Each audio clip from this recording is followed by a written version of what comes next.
Hey everyone, welcome back to another episode of Hong Kong Horror. I'm your narrator Simon.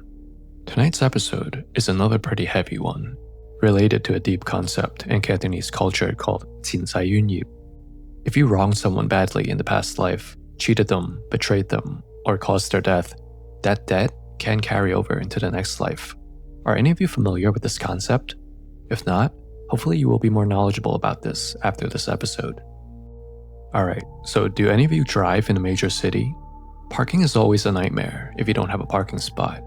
But what if I told you, sometimes having a parking spot, especially in one of those old underground parking garages, can lead to a different type of nightmare. If you've had to walk through one of these parking garages alone at night, then you probably know how unsettling it could be. This first story is from a man from Sheung. It happened over 10 years ago in the parking garage of a private housing estate. But it's something he will never forget for the rest of his life. Let's call him Tony. Tony, at the time, worked as an IT manager. Some nights, he would have to work overtime, sometimes clocking out around 11:30 p.m., reaching his home parking lot after midnight. The parking garage he parked in was old and poorly maintained. The lighting was dim, the air smelled damp and faintly rancid, and he was fairly certain people occasionally relieved themselves in the stairwells. It smelled horrible, but what can he do? Tony had a spot that he preferred parking in every night. It was a corner space on the 3rd floor. It was out of the way and far enough where nobody would bother his car or ding it by accident. That night, he parked as usual, switched off the engine, and just stepped out when a soft female voice called out right next to his ear. Sam. Sam. Tony froze. He wasn't Sam. His name was Tony, so who was around this late at night calling him Sam? He glanced around but saw no one. Dismissing it as fatigue from a long day of work, he shook his head and rubbed his ears. The voice was gone. As he was walking to the elevator to exit the parking garage, his phone rang, making him jump. It was just a few friends seeing if he wanted to go out for Shui, a late-night meal. Since he had the next day off, he agreed. He turned around and hopped back in his car, planning to drive to meet up with his friends. That's when he noticed a sudden chill swept over him. The inside of the car felt like a refrigerator. He started the car up and began driving slowly. As he rounded a corner, his peripheral vision caught something. At the very spot where he was just parked, a woman in a long red dress was standing in the shadows by one of the cement pillars, watching him as he drove away. He didn't slow down to get a better look, but he just kept looking back at her in the rearview mirror. He didn't see anyone standing there before. Where did she come from? What was she doing there? Why was she watching him like that? Tony met up with his friends, and as they were all sharing a meal together, he told them what he saw in the parking lot. Most of them dismissed it and joked about it, saying, "Whoa, you have a secret admirer, Tony. Tell me, was she hot?" But one friend grew serious and told him not to park there again. Tony didn't ask why, but he thought that it wouldn't hurt to listen and took the advice. The next night, after coming home from playing badminton with the same group of friends, the first 2 floors of the parking lot were all taken, forcing him back to the 3rd floor. The lot was nearly packed tonight, and the only available space was the spot right next to his usual one, by the concrete pillar. He said he wouldn't park here again, but he had no other choice. Every other spot was taken. And also, it wasn't the exact same spot, just really close to it. He began reversing into it. After backing in and parking the car nice and straight inside the designated spot, he stepped out of the car. His heart sank. Somehow, he ended up right in the exact spot he had always parked in. Tony just stood there, confused. How in the world is this possible? He's 100% sure he was parking in a different spot next to his usual spot as he was backing into it. But now that he's outside, he's back in the usual spot. He decided that something wasn't right. He got back in his car again, deciding that he was just going to try to find a different spot. When he switched on his headlights, there she was again. The same woman he saw yesterday, in the red dress. Long hair hiding her face, her form faintly transparent. She stood directly in front of the windshield and spoke, but her voice sounded as if she was whispering right into his ear, even though she was outside the car. "Sam, you don't remember me?" panicked, Tony stammered in his head that she had the wrong person. "So now you don't know me? I died because of you, and now you don't even know who I am? I want you to come with me." His throat tightened. Literally, he felt invisible hands squeezing his neck, breath draining from his lungs. Then, suddenly, another voice, male and calm, broke through. "Miss Chiu, debts from a past life should be settled in the past. Let it go."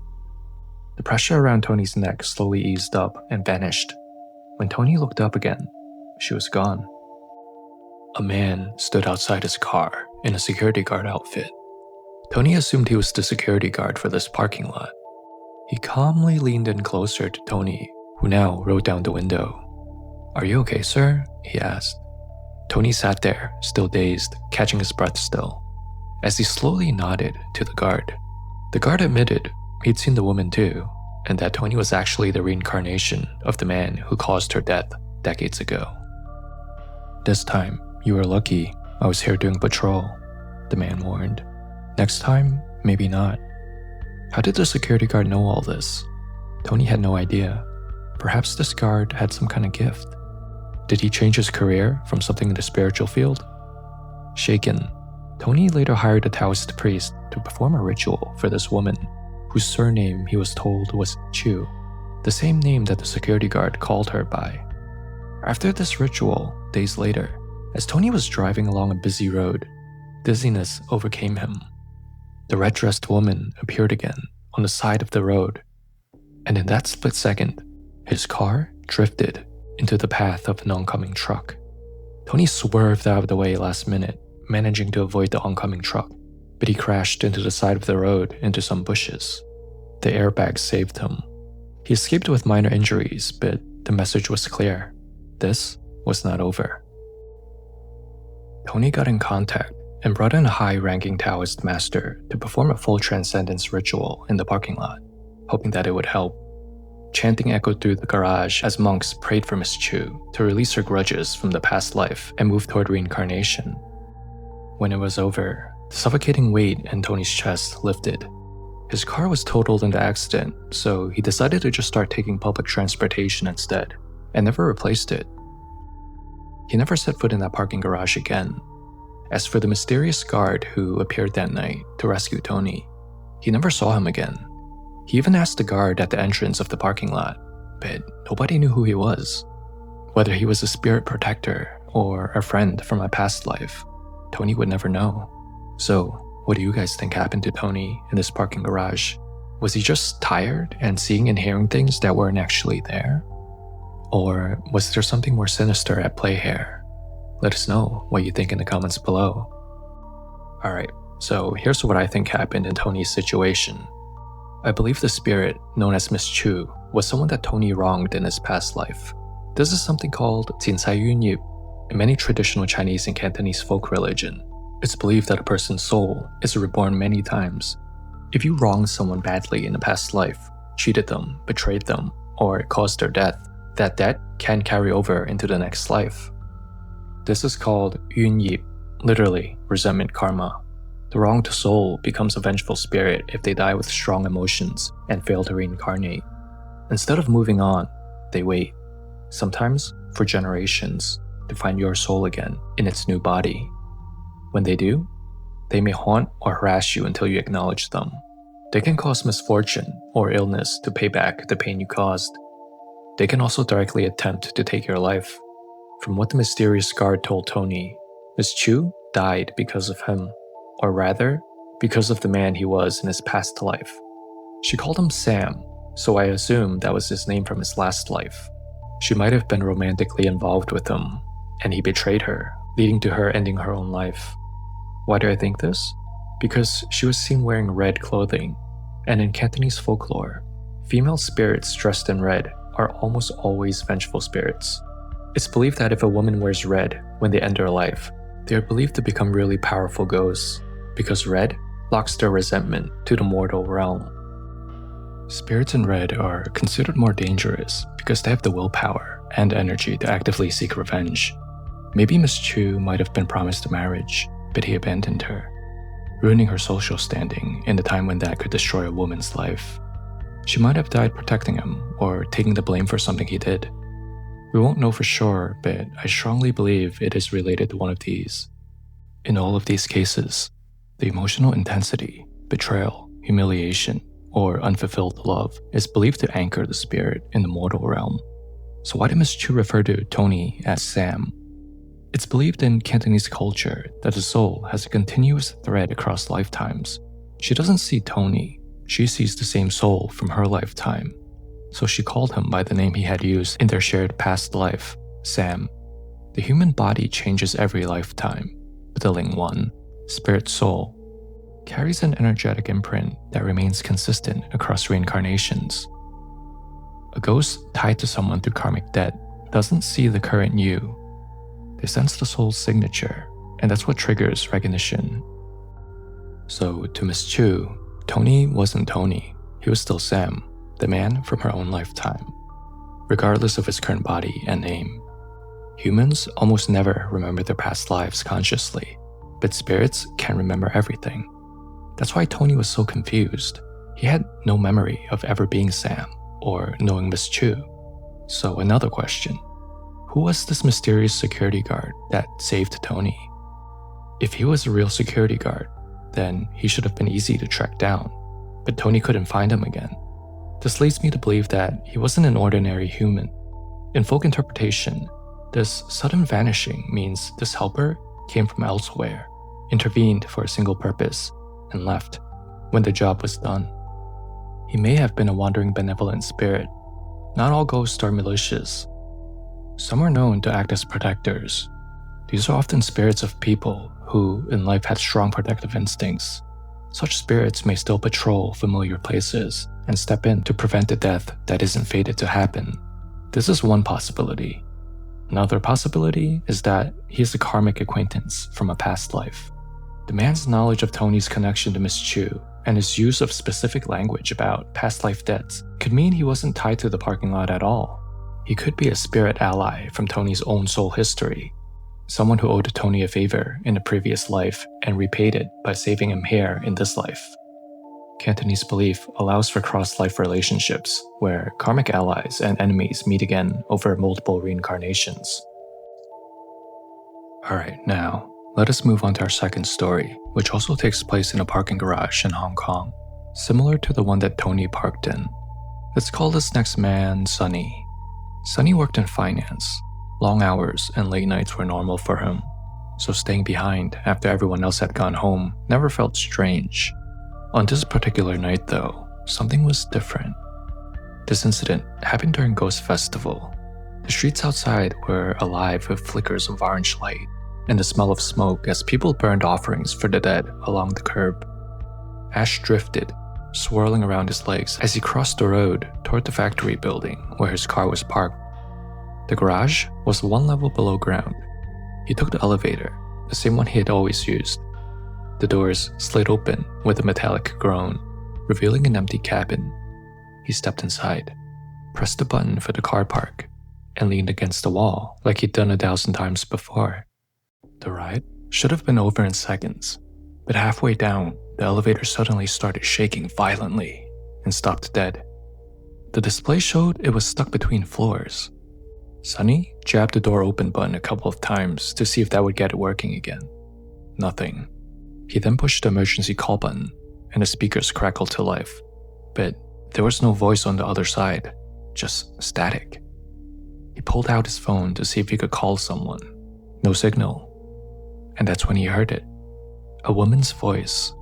It was faint, but clear, singing an old Cantonese song. One of those ballads from another era, a song Sonny hasn't heard in ages. The sound seemed to come from behind him, from the corner of the elevator. At the same time as he was hearing this, he felt a thin draft of icy air slide down the back of his neck. Sonny was terrified. He didn't dare turn around, too scared of who or what he might see in the elevator with him. He just stared straight ahead at the floor display and pretended like he didn't hear anything as he kept hitting random buttons on the panel in a panic, frantically wishing for the elevator to move again. after what felt like ages, it finally did move. The doors opened to a dim, echoing car park. Sonny stepped out fast and didn't look back as he power walked over to his car. The garage was a cavern of concrete and shadows, lit only by a handful of weak fluorescent tubes that gave off a yellowish-green glow. He spotted his car, rushed over, slid into the driver's seat, and locked all the doors. The engine roared to life. Then, out of nowhere, the radio turned on by itself. Static poured from the speakers, and beneath it, that same song started playing. But it wasn't the original artist singing it. The song on the radio was sang by the same voice he had heard on the elevator moments ago. He slammed the radio off and sped toward the exit. As he exited the garage and into the street, instinct made him glance in his rearview mirror. Standing by the exit gate was a figure. A woman, wearing a traditional Keipo outfit. She was standing there, pale, still, watching Sonny as he sped off. Whether it was a person, a shadow, or just a swirl of smoke from the burning of offerings on the street, Sonny couldn't tell. But one detail still unsettled him more than anything. The clock on his dashboard read 2 a.m. He left the office around 11 p.m. Even with a slow walk and the time stuck in the lift, he should have been on the road well before midnight. From the moment he shut the radio off to driving out had been maybe 5 minutes, not an hour. He was stuck in the elevator at most 2 minutes before it started working again. So where had all that time gone? To this day, Sonny still can't explain it. Since that night, Sonny never worked late again on Ghost Festival. Have any of you experienced anything similar to what Sonny experienced? Please tell us about your personal experience in the comments below. We would all love to hear about it. There's one concept that I want to touch on here that I think happened to Sonny regarding his time loss. This is referred to as 鬼打墙. This literally translates to ghost hitting the wall.